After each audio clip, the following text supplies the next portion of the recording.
Mr. Speaker, we're ready to answer all interpellations for the Department of National Defense budget. Gentleman from Davao, we now proceed with this interpellation. Yes. Okay. Thank you, Mr. Speaker. Good afternoon, distinguished sponsor, the chairman of the Committee on Appropriations. Before I proceed, may I inquire how come it is the chairman who is now defending the Department of National Defense? It is written here in my schedule that the sponsor of the budget of the Department of National Defense is the Honorable Osmeña, the distinguished gentleman from Cebu. Well, Mr. Speaker, as the chairman of the Appropriations Committee, I am the official spare tire for all vice chairs who could not defend it for whatever reason or another, Mr. Speaker. So is the original sponsor present, Mr. Speaker? I am not quite sure. I've been very busy the whole day. I have not been able to monitor his presence, Mr. Speaker. All right. Thank you. Mr. Chair, on the screen is an exact copy of the appropriations and obligations under the National Expenditure Program 2011. Again, I apologize, Mr. Speaker, Mr. Sponsor. I did my best, but the fonts are really small, so it's in the NEP anyway. The next clip, Mr. Chairman, would highlight the more important or the more salient provisions of the National Expenditure Program as far as D&D is concerned. These are the new general appropriations, the automatic appropriations, the continuing appropriations, budgetary adjustments, total available appropriations, and the unused appropriations. Under appropriations and obligations, the Department of National Defense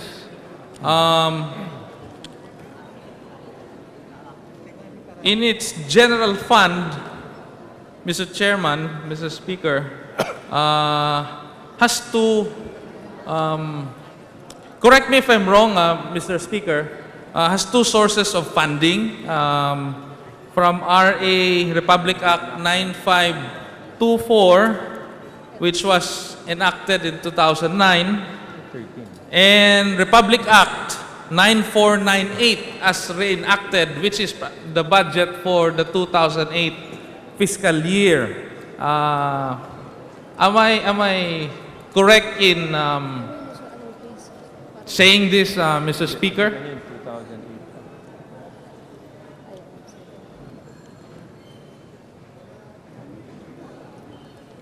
Mr. Speaker, can I find out what page is this on our NEP, Mr. Speaker? Mr. Speaker, this...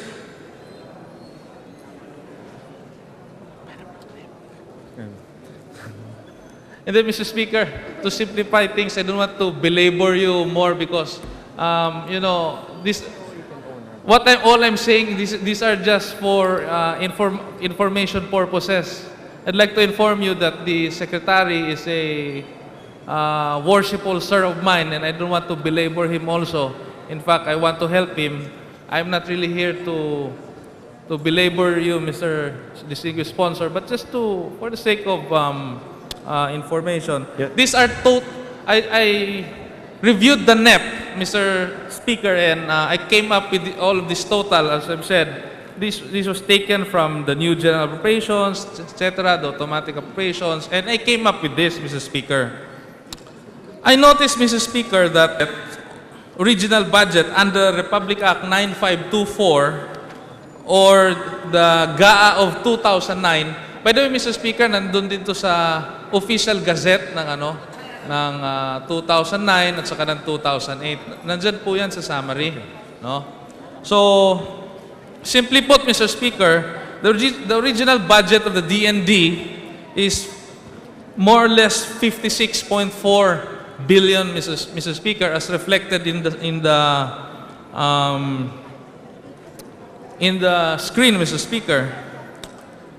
However, Mr. Speaker, under appropriations and obligations, your general fund was given an additional of 13.9 billion pesos under the reenacted budget of Republic Act 9498.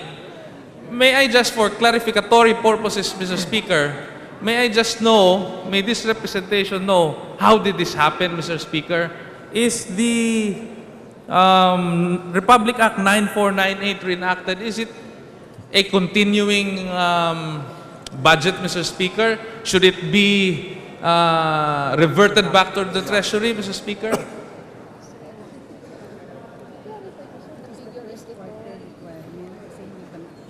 Well, Mr. Speaker, the 13.9 billion, although I'm having, this representation is having problems because the figures differ from what we have for 2809, but for clarification, just to go through the exercise, the 13.9 billion covered for the portion of the year 2009 where the 2009 budget was not yet ready. This was the portion where 208 funds were reenacted, Mr. Speaker. So in other words, apart from the 56.4 billion, another 13 billion from the 2008 budget was added. Just so that we are clear, Mr. Speaker. I think 13. Mr. Speaker, actually at the end of the year of 2009, the 13.9 billion, which was the portion reenacted, eventually went up to overall savings. So at the end of the year, the only appropriations that were really obligated was 56.4, Mr. Speaker. Thank you, Mr. Speaker. That's precisely, you've answered my question which I haven't asked yet, which I was supposed to ask, because I was supposed to ask where did the 13.9 billion under RA 9498 went, Mr. Speaker. Thank you for that. At least we are saving time, Mr. Speaker. I knew you wanted to make this fast for the Secretary of National Defense, Mr. Speaker.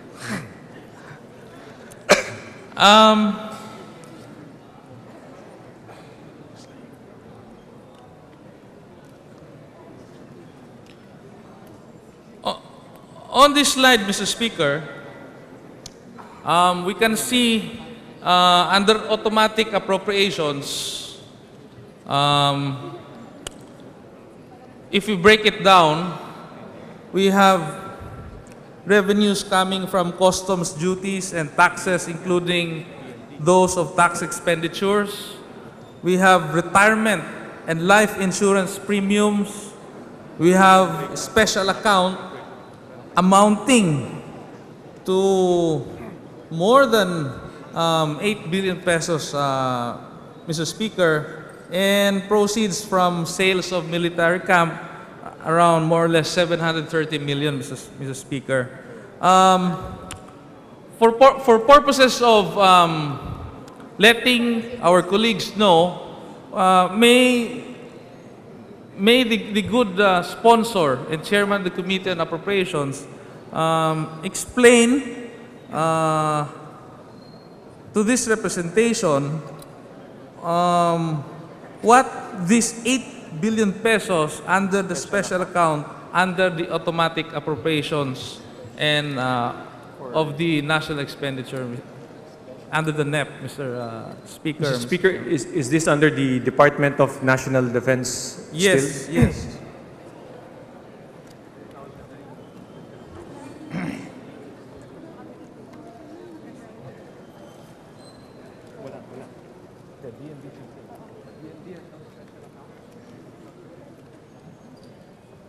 but according to DND, they do not have a special account of 8 billion in 2009, Mr. Speaker.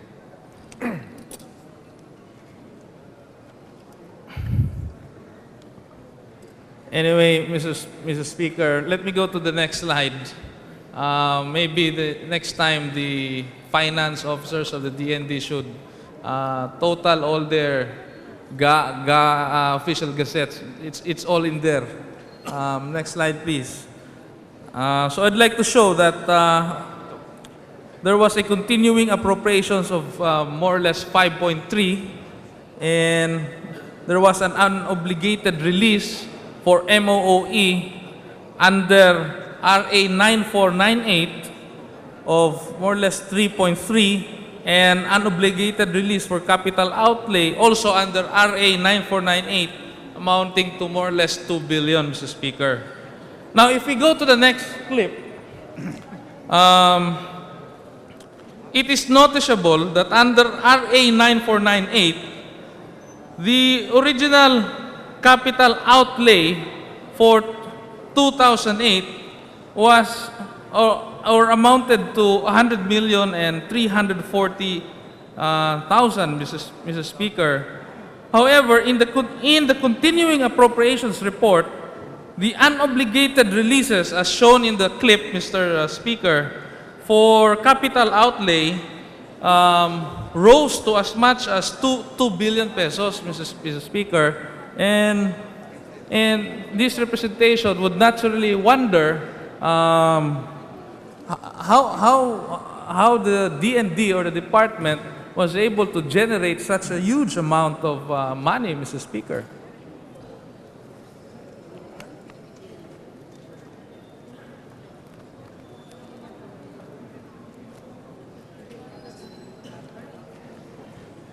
Mr. Speaker, I really apologize. The department is having problems with the data because they themselves couldn't believe they have a 50.9 billion allocation. So we're really having problems with the data. It doesn't match the data that we have.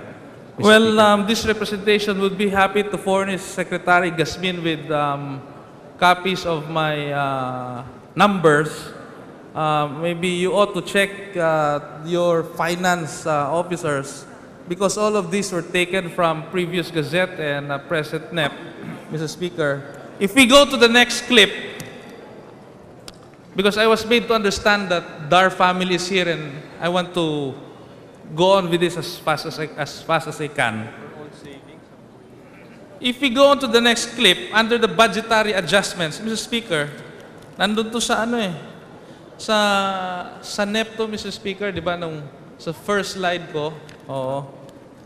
We have transfers from and transfers to. Now, under transfers from, we have the calamity fund, the contingent fund, the miscellaneous personal benefits fund, the retirement benefits fund, the international commitments fund, the over savings. But what interests me, Mr. Speaker, is the ALGO, the allocations to local government units. Because this is under the transfer from, meaning we take money from the ALGO. Now, Mr. Speaker, I am concerned because can you please cite in any of the official gazettes whether there is or there are specific provision or provisions which allow funds from ALGO to be transferred to the Department of National Defense. Not that I'm against it, because we want DND to have a leeway as far as its budgetary requirements is concerned. But I just want to know what specific provision or provisions allow or allows the transferring of funds from ALGO to the DND. Mr. Speaker, the 1 billion here under allocations to local government units was used to fund the Kalayaan Barangay program under the DND. Anong provision? But can you transfer from Albu?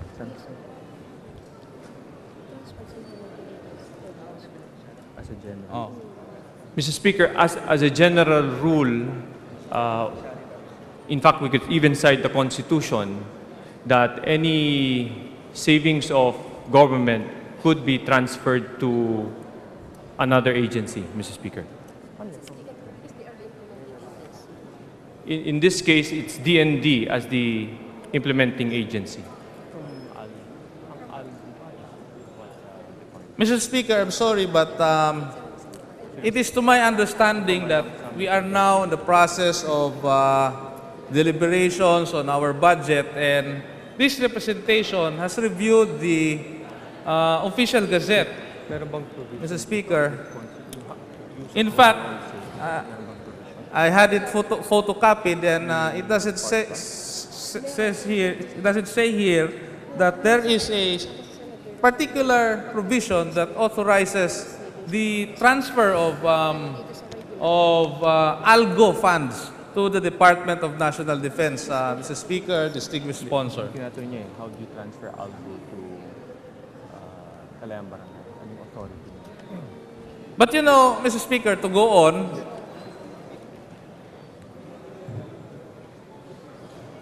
because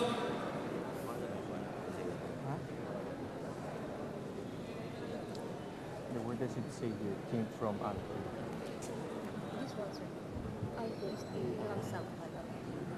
Well, Mr. Speaker, going back to the question, if we look at the official gazette of February 2010, page 953, this is the chapter under allocations to local government units, or ALGU. And the special provision, number 1, is the use and release of funds for the Kalayang Barangay program. This is the basis for the transfer, Mr. Speaker. all right, Mr. Chairman, I'm in a very I have a clear thought this afternoon, Mr. Chairman.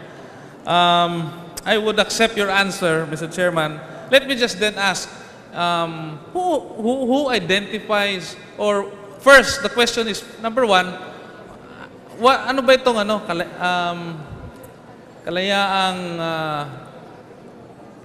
Kalayang Barangay, Mr. Yes, Speaker. Kalayaan Barangay Program.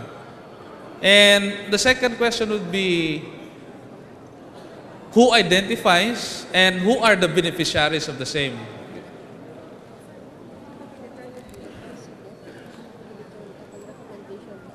Mr. Speaker, if I could go back to the special provision and if I may read, use and release of funds for the Kalayang Barangay program. Funds under the Kalayang Barangay program shall be used to transform conflict-afflicted communities into peace and development areas through accelerated barangay-focused rehabilitation and development. Barangays to be included in the program shall be determined by the President upon recommendation of the Office of the Presidential Advisor on the Peace Process and the Secretary of the Department of National Defense, Mr. Speaker. All right. Can we just go on with the clips quickly, please? All right. This just shows the historical review of the SPF, the AFP Retirement Fund, and Program Fund from 2002 to 2011. Next slide, please. No, prior to that. Yes. That is also a historical review of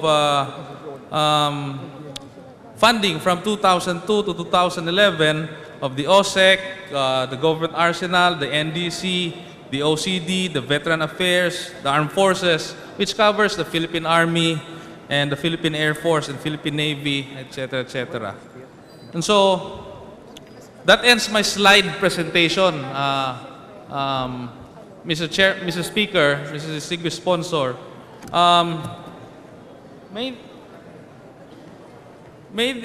Made this representation because I am very much concerned with the NDCC, Mr. Chairman, because this representation, whenever we have floods in our province, I join the Provincial Disaster Coordinating Council in helping victims of flood and natural disasters, Mr. Chair. In fact, I lend my pickup truck to the PDCC so that they can use it for emergency purposes.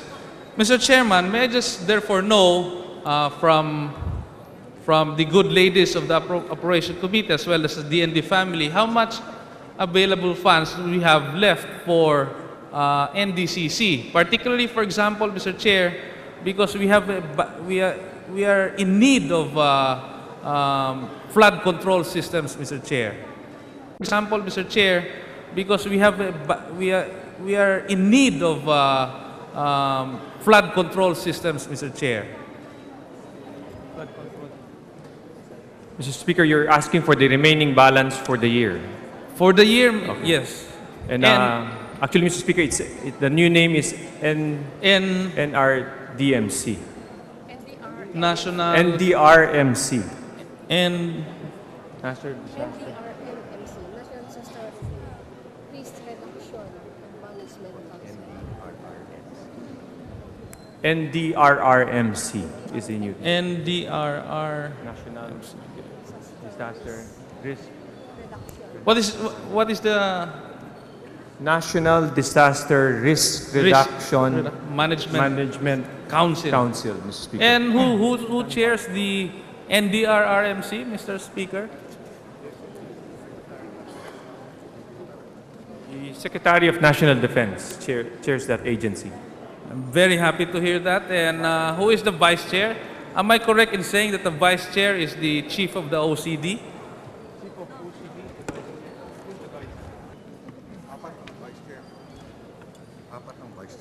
Mr. Speaker, we have 4 vice chairs, and they're the National Council members.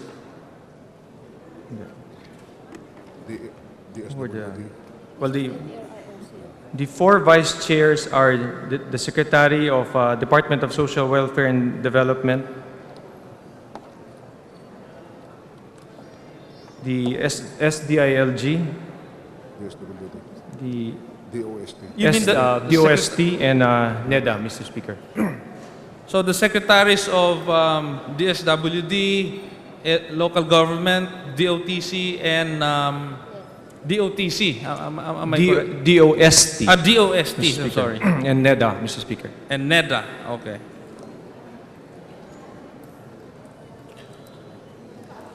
So, I'm asking this, Mr. Chair, because we want to naturally prevent another disaster like Ondoy, Mr. Speaker, on a national level, and severe floodings on a more parochial level like the ones that happens in my province, Mr. Speaker.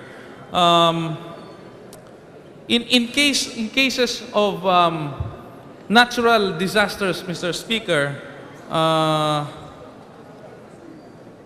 to whom should various local governments or even civic groups run to for help and assistance, Mr. Speaker?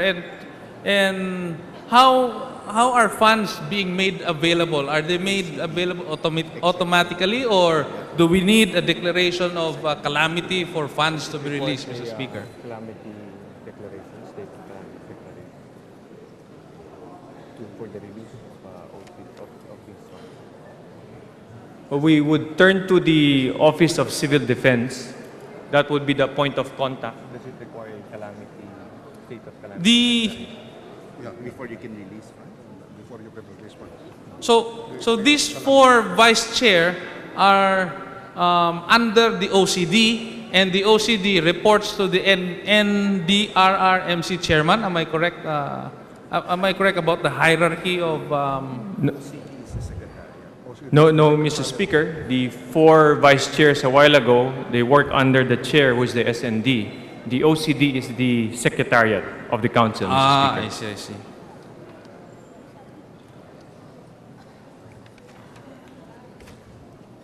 So let me make this clear. From the NDCC chairman, NDRRMC chairman, and the Areas were afflicted by disaster.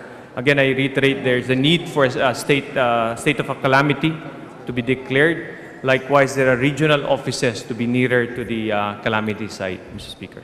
Yes, Mr. Speaker, this is my last parochial concern as far as NDRRMC is concerned. The provincial government has already furnished through the Secretary our problems, and I think the OCD is well aware of that, is right behind you, and I hope you do something about it, because this representation myself helps in the rescue efforts whenever very bad floods happen in our province, Mr. Speaker. I am tempted to discuss the budget of the OSEC, but I just let it go away to give way later on to probably DAR. But let me just ask few questions, because this is relevant, I think, not only for Davao del Sur but nationwide. Because, Mr. Speaker, Mr. Distinguished Sponsor, this happened last elections, Mr. Speaker. I am well aware that the good sponsor is a academician, is a graduate of the Philippine Military Academy. Is it normal practice for a battalion commander, for example, the 39th Infantry Battalion, to take sides, Mr. Speaker, in a political exercise, Mr. Speaker? Well, Mr. Speaker, first to correct, I am not a graduate of the Philippine Military Academy. I was a plebe from the Philippine Military Academy. I graduated from the United States Naval Academy. Oh. But going back to the question, Forgive me for just- the unintentional... no, it is just to correct the records more than anything else. all right. But it is not within the training of the military, nor is it in the indoctrination of military to have battalion commanders participate in political and partisan activities. In fact, the Constitution allows the military to partake in election activities by merely voting. That is all, Mr. Speaker.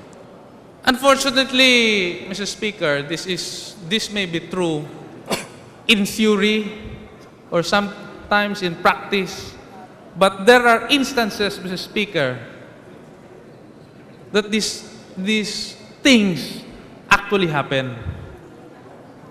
In fact, Mr. Speaker, last elections, two of the companions of my cousin, a mayor of a Malalag town, municipality in Davao del Sur, were shot and killed by personnel of the 39th Infantry Battalion, headed by then Colonel Lyndon Paniesa, Mr. Speaker.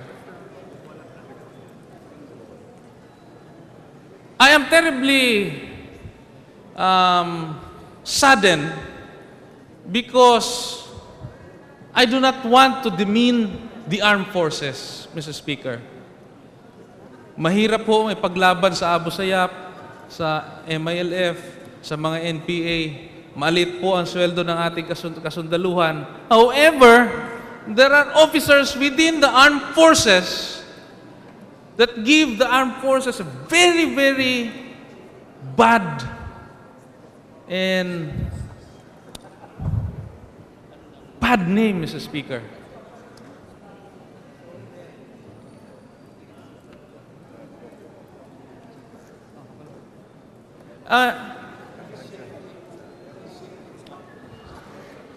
Yes.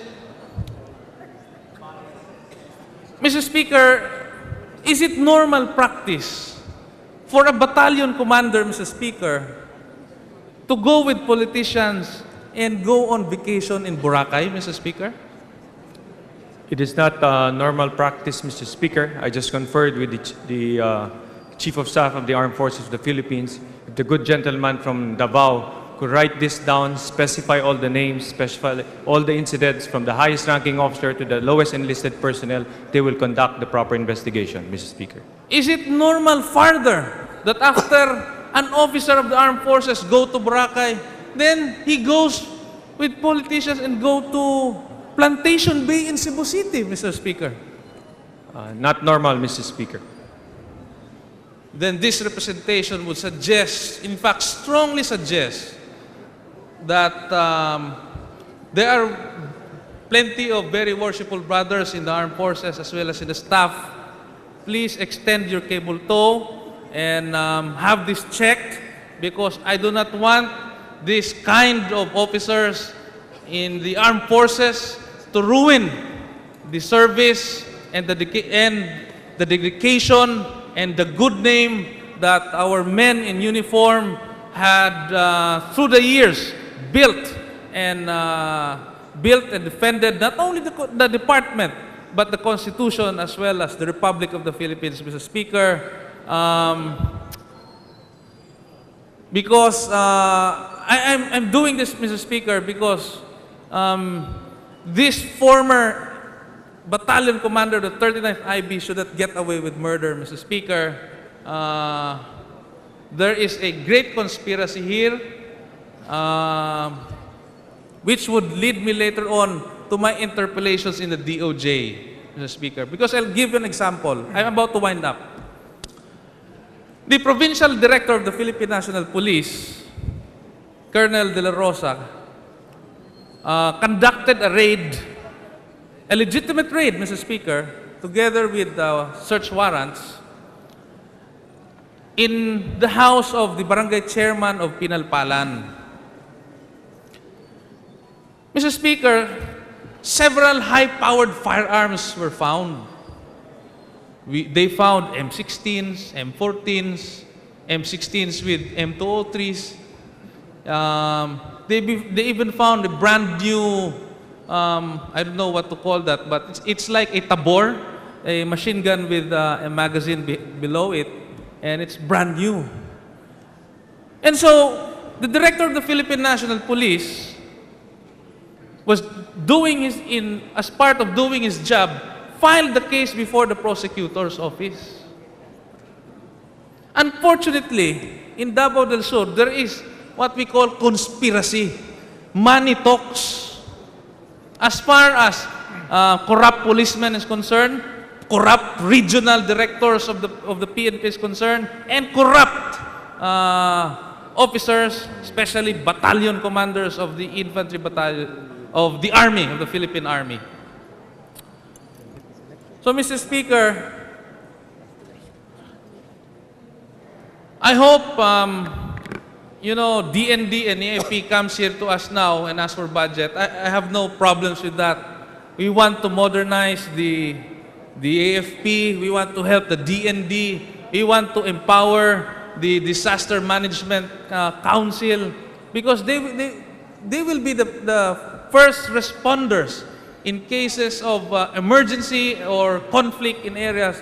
But let me just re-stress that it is proper, Mr. Speaker, distinguished sponsor, that they cleanse their ranks and make sure that the armed forces does not participate in any political exercise and remain to be loyal and loyal not only to our flag but above all to our Constitution, Mr. Speaker. With that, Mr. Speaker, Mr. Distinguished Sponsor, I thank you for your very patient with me, and I thank the DND and the AFP family. Again, to the DND Secretary, I hope you will extend your cable tow to this lonely representation from Davao del Sur. Thank you very much, Mr. Speaker. Well, Thank Majority you from Leader. the good gentleman from Davao del Sur.